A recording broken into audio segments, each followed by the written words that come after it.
Over the course of the last 75 years or so, the genre of rock music has steadily evolved into the most broad and varied genre of music the world has ever seen. Nearly every sound and style imaginable has been combined with and created from that simple formula of guitar, bass, drums, and vocals. And oftentimes the sounds that people create with this musical palette will fall into broad, recognizable categories which we call subgenres of rock. However, every now and then, a rock or alternative band will come out of the blue with a sound so bizarre and inventive that it defies any recognizable category and exists entirely in its own separate universe, never aging or falling out of trend because it is incomparable. The second album from Icelandic post-rock band Sigur Rós is one such album. This is Ágætis byrjun.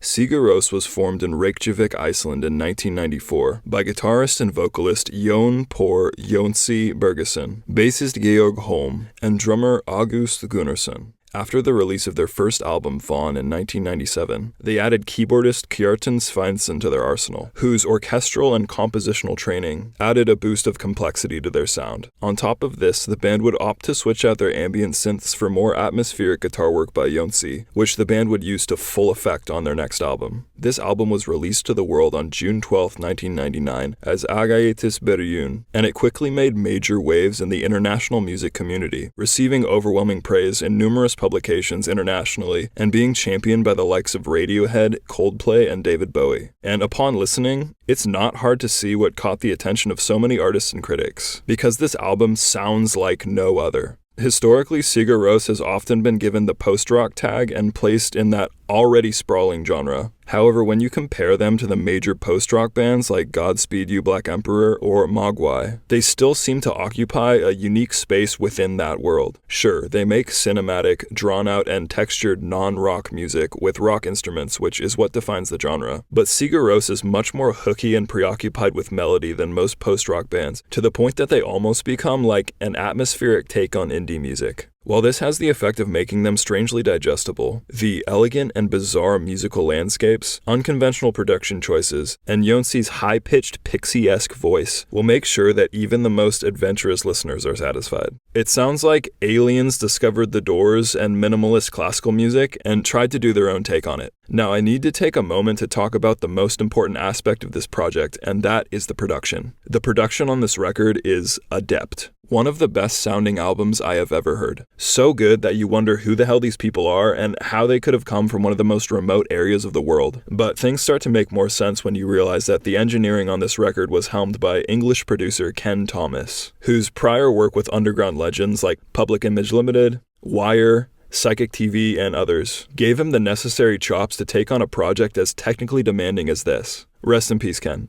The fine-tuning of the instruments and the effects on this album is artful. They fit together like complex puzzle pieces. You listen to this and know that you are in the hands of a master of his craft, with not only skill but incredible creativity, as a lot of what is here sounds so bizarre that you forget it qualifies as rock music. These are wide-open songs that feel endlessly massive, and on which instrumental busyness is exchanged for mood and atmosphere to incredible effect. This album is a prime example of the shift that popular music was making around this time, from focusing on the instruments themselves to focusing on the production wizardry. Ideally, both are done well, and this record is a great example of that.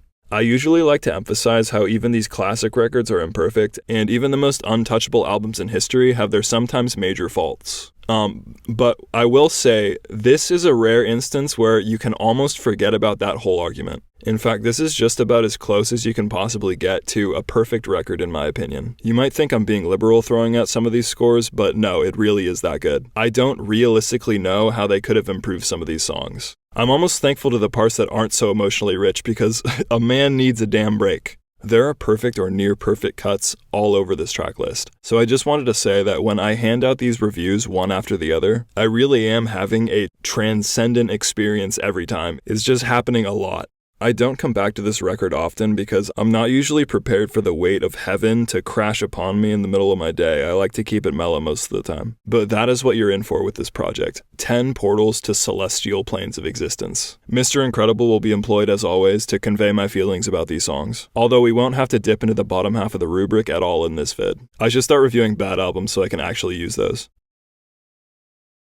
The album begins with a short intro. The first section of it is a backmasked version of the piano arpeggios on track 9, which is the title track and also the last proper track on the album. And the reversing of the final section of the album works like memory recall. I'm immediately placed back into the universe of this record, remembering all the majestic highs and tranquil lows. All the visions of past experiences with it flood back into me. Over those blissful major arpeggios are a group of Jonsi's voices harmonizing along with it. It sounds like magical creatures are leading me into the record, like I've awoken in a strange other world and the inhabitants are coming to greet me. Some machine elves or something. The experience then becomes embryonic as the music fades into pure brown noise, deep, relaxing frequencies that give me the feeling of being enclosed in a womb. And then a single, probing synth note reverberates through the low rumble, like the first spark of life in a primordial soup. This note repeats a few times between long pauses, as Jonsi's voice fades back in now with the bass and reaches a resolved chord, and the album has begun. The first proper song is called This, which I will not be attempting to pronounce. I might make an attempt here and there at pronouncing these titles, but for the most part, I'm just going to throw it on the screen. Icelandic might as well be alien hieroglyphics. It wouldn't make much of a difference. This might be the most well-known song on the album. It is the most popular, which makes sense. It is so wonderfully encapsulating and a bit more chill and easily digestible than some of the other material. The bass and low synth chords that form the groundwork have a vibration to them that resonates in my soul and wipes away any shred of anxiety. And with them comes a gentle, icy 4/4 drum pattern being played as delicately as possible, but mixed so that it sounds large. Those instruments lay the foundation for the band to introduce one of the key players that make this record stand out, and that is the massive, reverb-soaked electric guitar being played with a violin bow. This is a well-known feature of this record that music nerds love to mention to each other to sound knowledgeable. It's almost as bad as telling people about how My Bloody Valentine looked at their feet when they played, and that's why it's called shoegaze. Anyway, it enters the mix with an enormous yawn that splits the sky, filling up like 80% of the mix. It reminds me of one of those megalophobia compilations where they've got like Saturn descending on Earth. It gives me a similar sense of awe hearing this enormous body of sound shaking the space above the other instruments. The roar subsides and Jonsi begins his vocals in the verse. His falsetto is very tender and breathy, almost baby-like as it travels over the insulating low frequencies and subdued crashing of the violin guitar in the background. The vocals to me have always been another instrument in the sound of Sigur Rós. I've never read the lyrics and they've never factored at all into my experience of their music, so I'm not really going to mention them in this review. Some of the lyrics also don't actually make any sense. They're in a made-up gibberish language which Jonsi has dubbed Hopelandic. The band seems to be aware that lyrics are a negligible portion of their impact, and I agree. I think their music goes beyond words, and honestly, don't want to know what it's about. That could only narrow my perception of these songs. The instruments I've already mentioned ebb and flow throughout the whole track fairly consistently. One more thing about the vocals to mention is the chorus, if you can call it a chorus, the vocal noise that is repeated where a chorus would usually be. The noise Jonsi makes there is so interesting.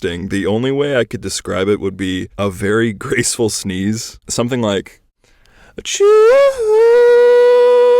I don't know, it sounds really good. It's just a very odd sound. But yeah, this track, it's amazing. If you're looking for a song that wraps around you like a warm blanket and takes you into an internal realm of pure bliss, then you found it. I know I said the drums feel icy, the violin guitar sort of does too, but somehow it doesn't reduce the warmth of the vibe at all. It's sort of like the crisp Iceland wind hitting your face as you relax in their famous hot springs that I will be visiting at some point in my life. Iceland is actually high on my list of vacation spots. The whole country looks like the never-ending story. This is turning into an ad for Icelandair, and I work for Alaska, so I feel like I'm kind of committing treason. A phenomenal start to this record. By the time it's over, you will have realized that you're in for an audio journey like no other. The next song is called Staralfur. Probably not right at all, but actually I just listened to it on Google Translate, and it's something that I have no chance of pronouncing, so we'll just go with that. This track has no drums. It's a violin-based piece, played by what sounds like a quartet, over which the rest of the instruments will be added. The violins fade in to set the stage for the most shimmering, gorgeous piano line ever, which is the focal point of the song. Words cannot describe the feeling of hearing this for the first time on a good set of headphones. It is a moment where tears flow. This piano line is a palindrome, so it would sound exactly the same if reversed, just like a word that's spelled the same forward and backward. Another example of this record experimenting with manipulated audio, and the effect here is boundlessness, like the music is not bound by the forward motion of time. The violins in the background are playing the song's chord progression, which is a pattern that reminds me of, coming home after a long journey. Like the ships on the horizon are coming to carry you to the undying lands, Lord of the Rings style. And the lack of drums, I think, was an excellent choice too, because it makes the whole song feel like it's floating on a cloud.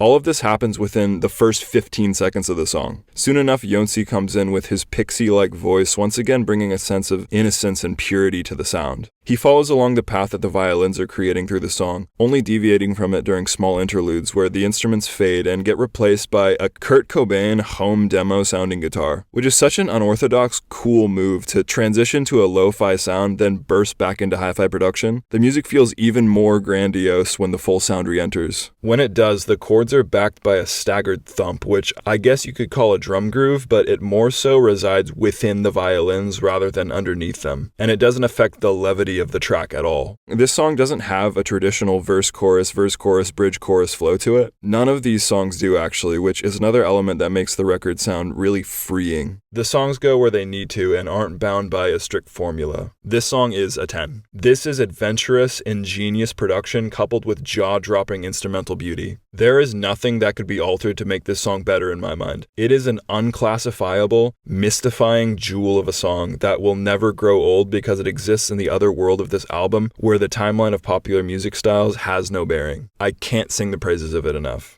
Track 4 is called This, and it's somewhat of a valley after the mountain that was track 3, although not entirely, as it does gradually rise into a crescendo twice over the course of the song. But it gives you a good 3 minutes or so of mild instrumentation before the first climax, so that you can recover from the emotional exhaustion. The flow of this record is so good. This song utilizes the instrumental palette that the band laid down on track 1, that being steady, icy drums and large upfront bass. This combination is common throughout the record and leaves ample room for Jonsi's violin guitar to soar above, swelling on the melodic accents and then falling out of view. Jonsi's voice follows along with his guitar in the verses, raising when it swells and then becoming very soft when it fades. Gradually, like I said, the song builds into powerful crescendos, one at the midpoint and one at the end. Each is complemented by triumphant church organs and Jonsi's wailing high register. And they're both epic moments for sure. I'm torn as how to rate this one because, on one hand, it is one of the most passive songs on the album. I wouldn't choose it if I was going to show a sample of this record to someone. It's one of the barest instrumentally, using mostly only the basic sounds this record is known for. And it is kind of slow, but rewarding at its most powerful moments. I'm gonna go with a 6. It's not the level of the last two songs. It is the most generic meat and potatoes of what this album has to offer. I actually think this is the most uninteresting song here. This is the lowest point in my opinion, and it's a 6. Let that sink in.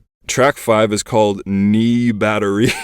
I'm positive that's not how it's pronounced, but that's always how I said it as a kid. I love the horns that this song starts out with that go from barely pulling themselves off the ground to eventually finding formation and setting the intense minor tone. Clean guitar feedback fills the air with tension and sets the stage for the bass to finally slide in, introducing the main progression, which is a simple arpeggiated power chord progression that alternates between the first and the sixth, as simple as it gets. But it's all about the atmosphere of tension that is being created here by the instrumental textures and by the intensity of the chords. Two of the most intense chords in the minor key. It feels like you're standing in the aftermath of a calamity, blanketed by the smoke and rubble. In this desolate environment, Jonsi enters with a yearning falsetto in which he resides for about half the song. All the while, you're just waiting for this immense tension to lash out. Then this kick and cymbal drum line punches into the mix, which sounds huge, just like everything else on this album. And it's meant to prepare you for the release of all this pent-up pressure. Suddenly the music stalls and the cymbal trails off, and then all the instruments burst into a power-packed rendition of the main hook. The drums are crashing, the choir of horns is sounding, Jonsi's voice calls through the clamor with a great deal of passion. It is a powerful finish. This album loves euphoric climaxes and does them so well. An 8 feels appropriate for this track. This is a masterclass in tension and release. It is a bit sparse, and it takes its time, but it is still an excellent song with a ton of atmosphere and creates a ton of anticipation for a satisfying conclusion.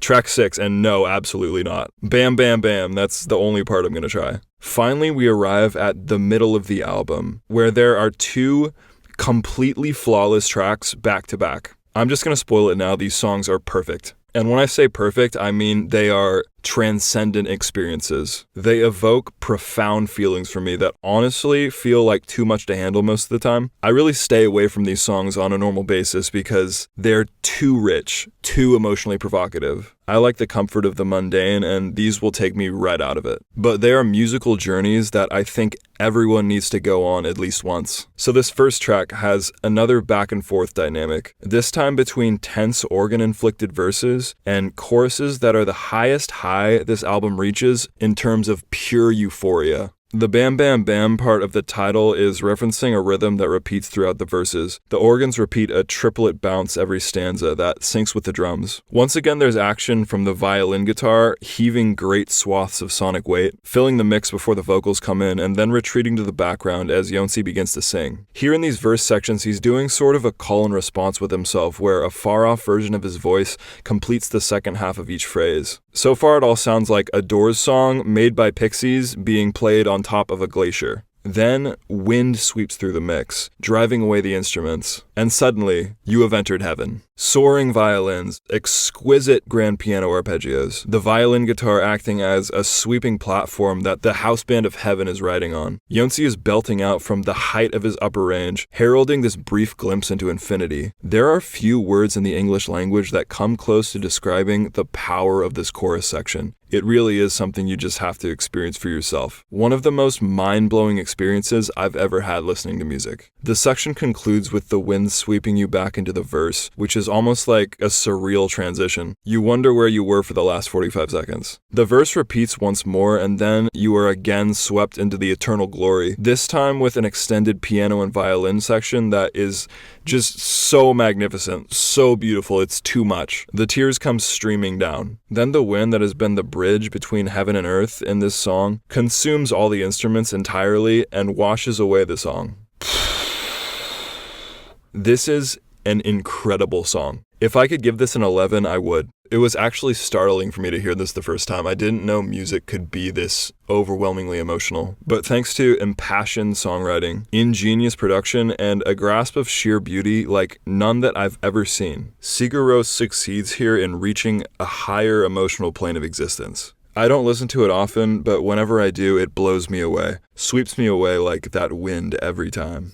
Track 7 is called, I'm gonna attempt it, Viorar til loftarasa. Probably horrifically wrong, but I tried. This is the longest song on the album. It's a little over 10 minutes. It takes its time, and you sink into the flow of it. After a drawn-out metallic screech that acts as sort of a palate cleanser, you're left in silence as a distant grand piano fades in. This major piano chord progression is my favorite on the whole album. The only way I can describe it is pure liberation. I'm an eagle soaring over the Icelandic fjords when I hear these chords. The piano sound is crystal clear, like a gust of wind hitting your face on an icy morning. When the bass enters, it gives even more power to the piano, and soon a violin ensemble is added to the highs, along with a delicate, simple drum part, all in support of this central, glorious piano line. With that, the full sound has arrived, and Jonsi's vocals can now enter. I love the reverb they put on his voice here. It sounds as if he's singing from a small, confined space. It adds an insulated feeling to the vocals, bringing even more bliss and comfort to his sleepy, high-pitched drawl on this song. The sound design, once again, is so masterful. It really is the focal point of this whole album. Basically, this building of the instruments increases, interspersed with small contemplative pauses that isolate the piano as the song goes along. The violins in particular grow more and more layered and majestic, until once again, what this album loves to do is massive finishes. And this is one of the best on the whole project. The violin guitar enters, the drums are crashing, the piano chords, the violins, all playing along to this chord progression from another world.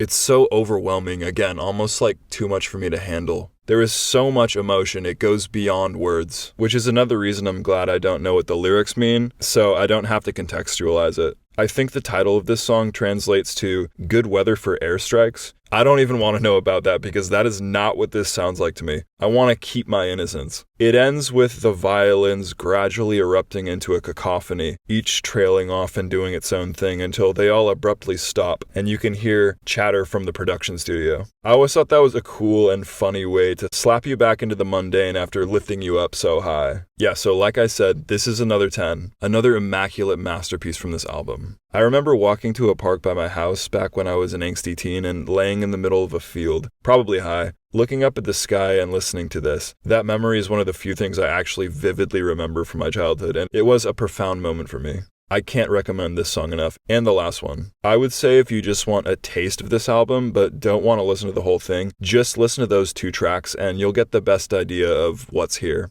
The next song, track 8, is called Olsen. And no, it's not about the Olsen twins. It's not about anything, actually. It's in Hopelandic, so, like I said, just gibberish. Whatever Jonsi felt like singing at the time. This song is similar to many of the others in that it's essentially a gradual build into a massive climactic moment. And the climax of this song just might be the most memorable thing on this whole project. The tune that most impresses itself into your brain. It is a grand celebration that uses the full band, complete with horns, and a choir of vocalists singing along to a melody for the ages, seeming to depict a festival of sorts that could just as easily be a pagan ceremony from 1,000 years ago, as it could a modern event. It sounds like the song all the Ewoks would be singing at the end of Return of the Jedi. Pretty sure they don't sing though. In my distorted memory of that movie, that's what they do. It's the type of melody that sticks with you long after the album is over, and that you'll hear out of the blue years down the line and wonder where it came from. However, unfortunately, it is paired with one of the most forgettable verse sections on the project, made of simple bass and drums and reverb-soaked vocals, all of which feel like they're sort of shying away from you. It's pretty clear that the chorus is the focal point of the song and that the band didn't really know what to fill the rest of the song with. So with a 10 out of 10 climax but only a 4 out of 10 verse, this track evens out to around a 7 in my mind. It's all about that chorus, but God is it a chorus. Track 9 is the title track, Ágætis byrjun, the only track I learned how to say, which translates to A New Beginning, which is a cool title because this song is what is being backmasked at the beginning of the album, so it literally is a new version of the beginning. This is a mellow end to this record. They could have easily finished it off with another massive crescendo, but they decided against it, which I think was a shrewd decision. It's basically a continuous string of piano arpeggios doubled by harmonizing guitars, the rotation of which lulls you into this comfortable slumberous state, backed by steady bass and drums and Jonsi's delicate coo, which adds to the sleepy feel. The music is also accentuated with a bright xylophone-like high synth, which give it a baby-like vibe, like I'm in my crib playing with that thing that dangles above your head that like spins and like makes a jangling noise. You know what I'm talking about. It is so damn comforting, like maximum comfort. This song is an 8 in my opinion. It is exactly what it needs to be. It is prime snoozing material, but not a snooze fest if you catch my drift. I love it as a closer. It's almost as if the band is putting you to sleep after waking you up in a strange new place at the beginning of the record. There is one more track though, which is sort of an afterword for the album. The only song I know I can pronounce, and that is track 10, Avalon. If the last song was pulling you into a slumber, then this song is the sleep.